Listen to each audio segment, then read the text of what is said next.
আৰু one teaspoon দিলোঁ জিহানে এখন 1 টিস্পুন এড কৰোঁ ওকে হৈছে হ্যালো ভিউয়ার্স, আসসালামু আলাইকুম। Welcome back to Nazima's cooking blogs. আমি নাজিমা নতুন একটা ব্লগ লইয়া আবারও আপনাদের সামনে হাজির হইলাম। আশা করি যে যেখান থেকে আমার ভিডিওটা দেখরা সবাই ভালো আছেন, আমরাও ভালো আছি আল্লাহর অশেষ রহমতে। তো আজকের ব্লগটা খুবই স্পেশাল, সো আমার লগে থাকা শেষ পর্যন্ত। আর ভালো লাগলে লাইক এন্ড শেয়ার করতে ভুলবেন না। কালকে আমার গরুর রামাদানোর ইফতারের দাওয়াত দিছে কৃষকরে, তো ইফতারের উপলক্ষে বেসনের যে মিক্স ওটা আবার বানাই আর আমার শেষ হয়ে গেছে। রামাদানের ব্লগগুলা অত সুন্দর হয়েছে, শেয়ার না করে পারলাম না। সো ভিউয়ার্স আমার লগে থাকলে আপনারা পালা পাইবা। তো বেসন মিক্সর লাগি 5 কাপ বেসন নিছি। বেসনের লগে 3 টেবিল স্পুন দিছি মিক্স কারি পাউডার। তো কারি পাউডার দেখে লাগে চিলি পাউডার, একটা কারি পাউডার। তো আর অ্যাড করছি হলুদের পাউডার 3 টেবিল স্পুন, খালি জিরা দিছি আমি 1 টেবিল স্পুন। একটু জিরা পাউডার দিব আর মিক্স মশলার মধ্যে সবটা আছে। তো জিরা পাউডার আমি দিব 1 টেবিল স্পুন পরিমাণ। এখন দিব চিলি মরিচর গুঁড়া পরিমাণ বুঝিয়ে দিব, মানে আমি একটু জাল দিয়ার তো 5 কাপ বেশি দেওয়া লাগবে, 2 টেবিল স্পুন দিলেই আমাকে আন্দাজ করে। তো লবণ আন্দাজ করে এখন দিলাই।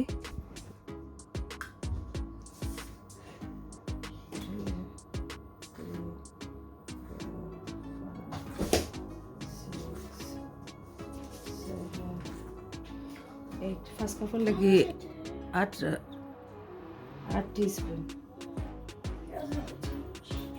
বেসনের মাঝে স্পাইস এড করলাম, লবণ এড করলাম। এখন ফার্স্ট কাপ বেসনের লাগি আমি 1.5 কাপ রাইস ফ্লাওয়ার এড করব।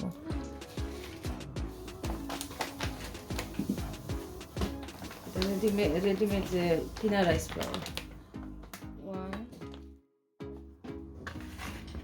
এখন সারা মিক্স করিয়া তো এয়ারটাইট কন্টেইনারও রাখি দিন। তো বেসনের মিক্স রেডি করে নিলাম আর এখন মিক্স করিয়ার আর বেকিং পাউডার আমি অ্যাড করবো। যে সময় বেসনের গুলিয়া কি ইউজ করতাম ওই সময়, মানে ফ্রাইড একটু আগে। তো বেকিং পাউডার আর বেকিং সোডা এটা দিয়ে কি পাউডার বেশি দিন রাখা যায় না, কেমিক্যাল রিয়াকশন আবার ডর থাকে। মিক্স রেডি, এখন একটা ওটা আছে লাগি ভিতরে, তো ওটা রাখি দিই, মেটার করিয়া ইউজ করা যাইবে।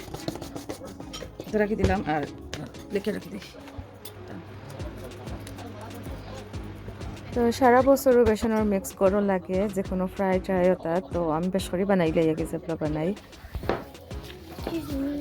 আলুর চপ বানাই আর আজকে একবারে আলু ভর্তা করিয়া আর গ্রানে লাগে যে মজা হয়েছে।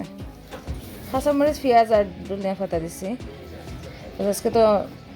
আজকে তো পার্টি আর আজকে খানিয়ে যাব হবে, সেখানে রাখতে হয় আগে, তাইলে তো বেরেস্তা করিয়া দেওয়া লাগে আর বাজা মরিচ দিলেও হয়।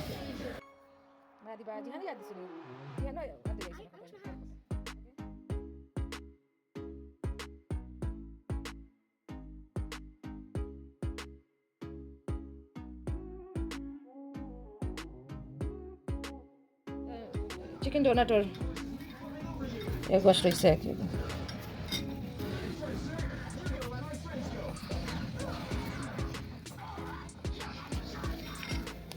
দেখি জিহান কেটা বানাইছো। ও গুড, পারফেক্ট।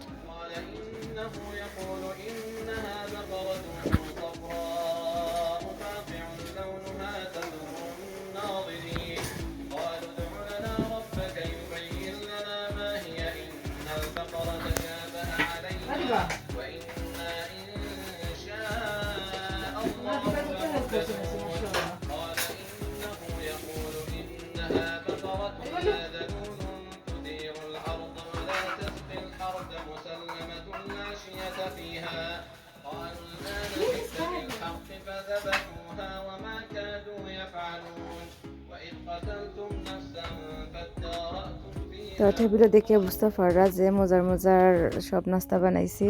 তো ইফতারে অনেক জিনিস বানানো হয়েছে আর সারাও হোমমেড আছিল আর ফ্রেশ বানাইছি আর কি, কিছু ফ্রোজেন আছিল না। তো বেগুনি আলুর চপ, এটা তো আছে বিরিয়ানি। তো আলহামদুলিল্লাহ আমার ঘরের ইফতারের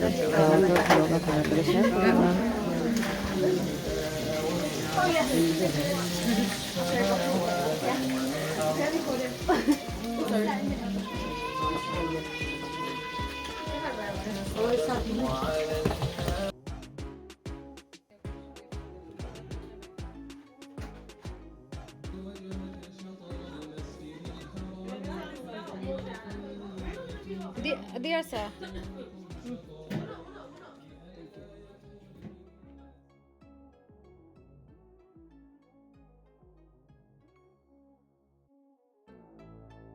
সময় জানা নিয়ে খাওয়া দাওয়া শেষ করি বইয়া আগে তো 100 আছিল এখন মনে হয় তুমি জেলা পড়া আমার ফোন ফোন না তুলিছি না এখন বইয়া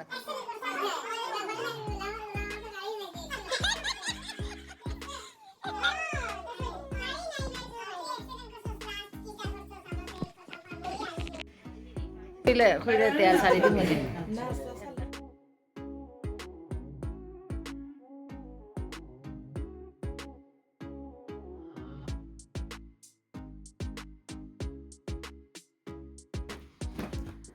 লাস্ট 10 days তো রোজার শেষের 10 দিন আর তেমন কিছু ব্লগ বানাইছি না বিকজ একটু বিজিও আসলাম আর রমাদানে তো আর আমি ব্লগ দেই না সো জমা হয়ে যাব ওটা মনে করি কি বেশি করছি না আর দুইটা স্পেশাল অকেশন আছে খালি আপনার লগে শেয়ার করবো তো আজকে স্পেশাল একটা অকেশন সো আমার লগে থাকা তো ভিউয়ার্স যারা আমার ভিডিও দেখুন লাইক দেন শেয়ার করুন মন থেকে অনেক দুয়ার কৃতজ্ঞতা রইল আর যারা নতুন ভিউয়ার্স প্লিজ সাবস্ক্রাইব করিয়া রাখবা আজকে 22 রোজা আলহামদুলিল্লাহ 22 রোজা গেল খিলা ইয়ানোরও চকলেট আছে বুঝলাবা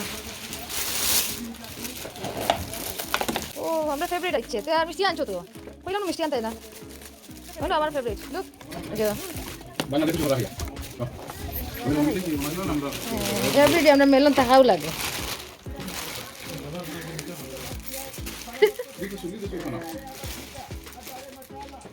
কিটা হতা সুইট খাইতো না মিষ্টি খাইতো মিষ্টি খাইলে তো ভালো আছে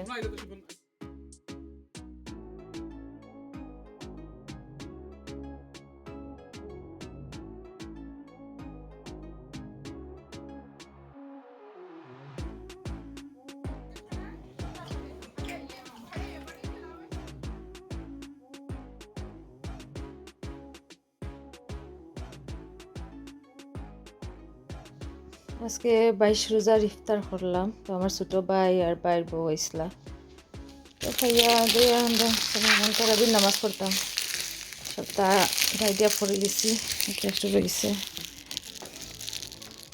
সবটা নিয়ে অনেক গেছি হয়েছে মিষ্টি আনার পরে যতটা লই আইসি মিষ্টি মিঠাই আর ফ্রুট ড্রিঙ্ক কেক টোল কেক টক টোল হয় আর কেক টক না খেতে বেগুর মাঝে দেখতে এখন দেখে কেক টক বাকলাওয়া মেলান আগর কত ফ্রুট করার মাঝে হয়েছে সারা ফ্রুট দিয়া ফ্রুট খাটিয়া জো করা যাইব সালাদ করা যাইব বাট রমাদানে বেশি খাওয়া যায় না আসলে খানি আর খানি করে মজা আলহামদুলিল্লাহ নষ্ট যে লওয়া না ওরা দেখা লাগে শেয়ার করমুনি না না সময়ও যার গিয়ে রমাদান যে কুইক টাইম যার আলহামদুলিল্লাহ 22 রোজা এসেকে বাকি খাইছিলাম আমরা এখন বাদে টাইমও সপ্তাহ আইডিয়া শেষ খালি রয়েছে একটা একটা